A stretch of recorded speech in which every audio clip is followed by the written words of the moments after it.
성경에 보면 광야의 이야기가 종종 나옵니다. 광야는 어떤 곳입니까? 아무것도 없는 땅입니다. 척박한 땅입니다. 마실 물도 먹을 음식도 또 안전하게 피할 곳도 없는 사람이 살 만한 곳이 되지 못한 곳이 광야입니다.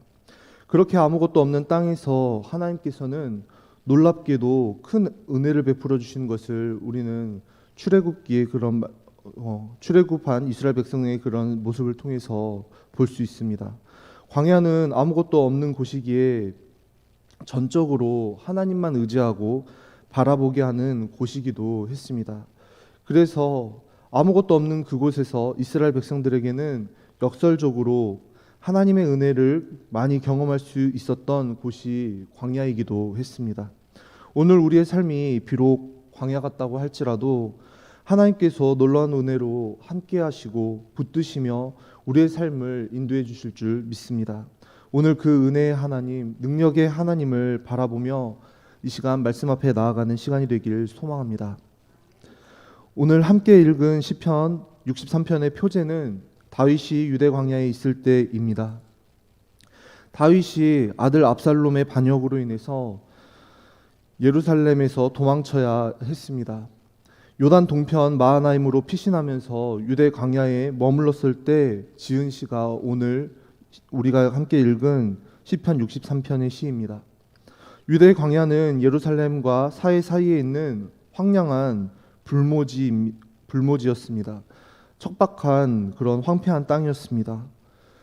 왕이었던 다윗은 그토록 아끼고 사랑하던 아들 압살롬의 그 반역에 의해서 쫓겨 지금 도망자 신세가 되어서 비참하게도 이 황폐한 땅 유대 광야로 오게 된 것입니다. 다윗은 광야로 쫓겨났습니다. 가장 열악한 환경입니다. 아무것도 없습니다. 목이 마르고 또 배가 고픕니다. 이런 어려움 가운데 다윗은 오늘 무엇을 찾고 있습니까? 1절 말씀을 함께 보겠습니다. 제가 읽겠습니다.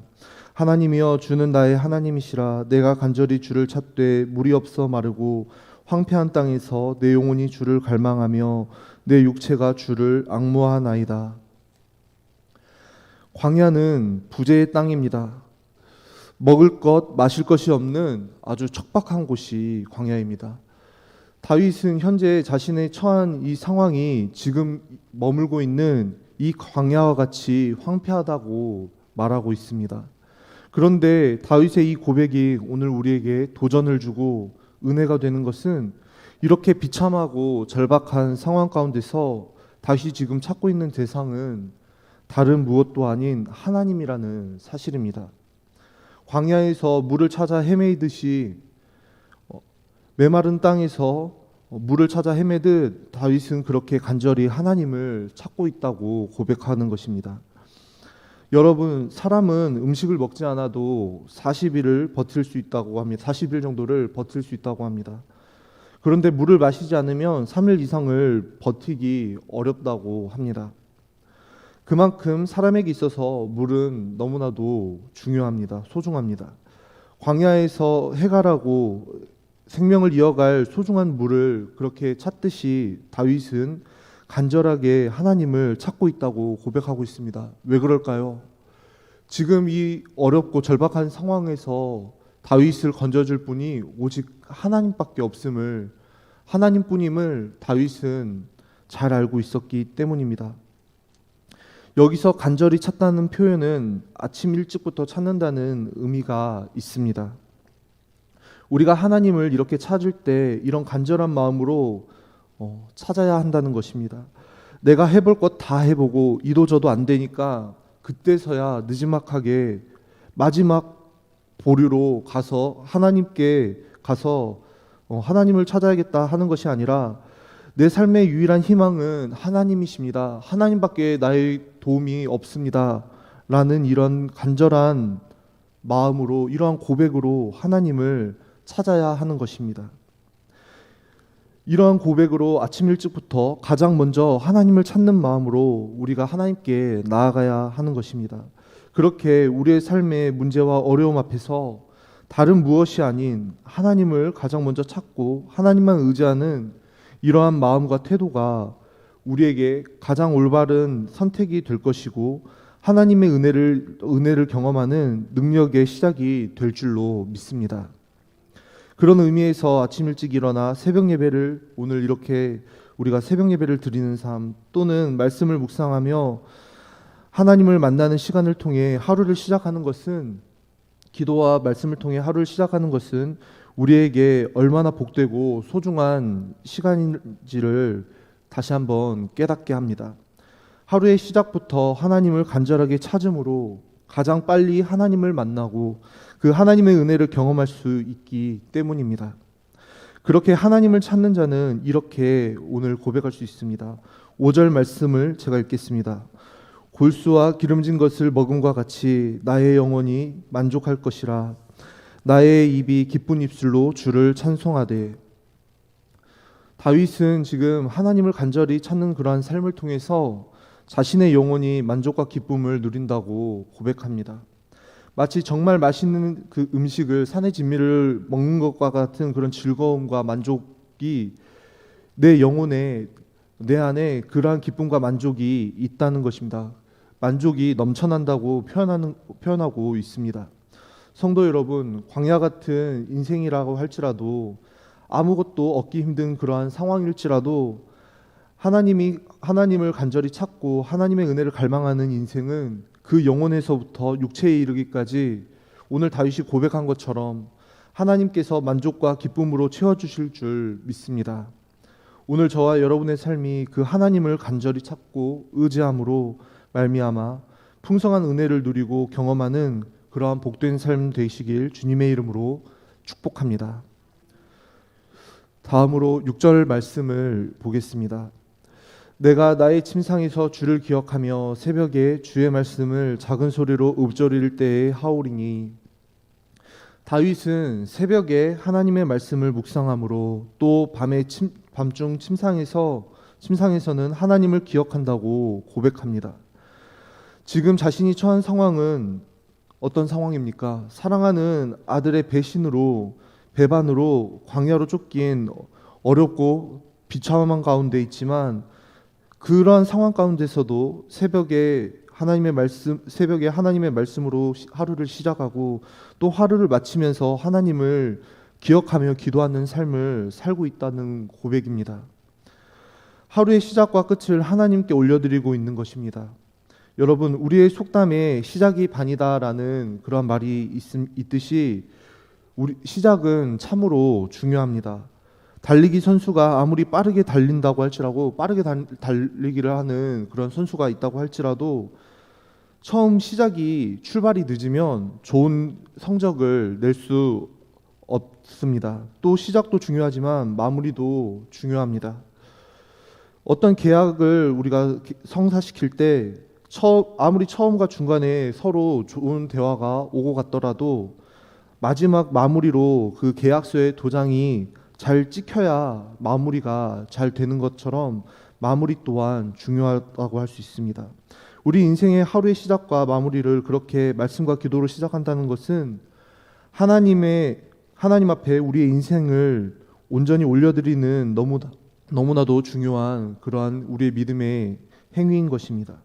비록 우리의 삶이 광야 같다고 할지라도 말씀과 기도로 하루를 시작하고 마무리하는 그러한 삶 가운데 하나님께서 놀라운 은혜를 우리에게 경험케 해주실 줄 믿습니다. 마치 출애굽한 이스라엘 백성을 광야에서 구름기둥과 불기둥으로 인도하여 주셨듯이 하나님께서는 놀라운 은혜로 우리 삶을 지키시고 보호하시며 인도해 주실 줄 믿습니다. 우리의 삶의 하루의 시작과 마무리를 하나님께 올려드림으로 하나님의 놀라운 인도와 그 보호하심을 누리게 되는 귀한 삶을 살아가는 저와 여러분 될 수 있기를 주님의 이름으로 축복합니다. 성도 여러분, 광야 같은 인생에서 하나님의 은혜와 회복을 경험하는 비결이 또 있습니다. 오늘 말씀 8절의 말씀입니다. 8절 말씀을 함께 읽도록 하겠습니다. 나의 영혼이 주를 가까이 따르리니 주의 오른손이 나를 붙드시거니와. 다윗은 그 비결을 내 영혼이 주님을 가까이 따르는 것입니다라고 고백하고 있습니다. 주를 가까이 따르겠다는 이 고백은 주께 붙어 있겠다는 고백입니다. 주님과 떨어지지 않겠다는 그런 고백인 것입니다. 요한복음 15장 5절 말씀에 보면 나는 포도나무여 너희는 가지라 그가 내 안에 내가 그 안에 거하면 사람이 열매를 많이 맺나니 나를 떠나서는 너희가 아무것도 할 수 없음이라 라고 예수님께서 말씀하셨습니다. 여러분, 가지는 홀로 있을 때 절대로 스스로 열매를 맺을 수 있는 능력이 없습니다. 가지가 나무에 붙어 있을 때만 열매를 맺을 수 있는 것이죠. 이와 마찬가지로 우리의 인생이 하나님으로부터 멀리 떨어져 있으면 아무런 은혜도 능력도 경험할 수 없다는 것입니다.